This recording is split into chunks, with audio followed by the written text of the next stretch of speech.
nationalist. The fact that he still has influence on policy and political appointments is an outrage. Joining us, Republican strategist Jeff Ballabon with B2 Strategic. Jeff, listen, we know that Stephen Miller takes a hard line on immigration. Is that why we're hearing such strong language, and is it acceptable? What's completely unacceptable is for Ilhan Omar to yet again target Jews. In this case, it's not just Stephen Miller.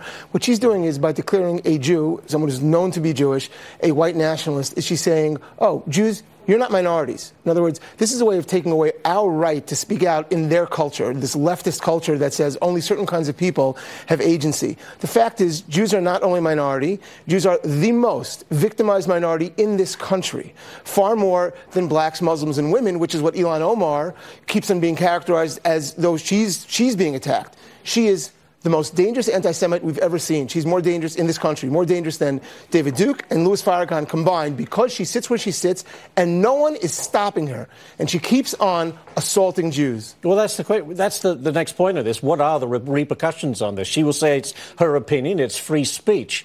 What consequences should or could there be? Well, first of all, because if you go the other way, then you're going to be accused of Islamophobia, that you're being racist, and you can't mention the Muslim world, you can't talk about, you can't be critical in that sense.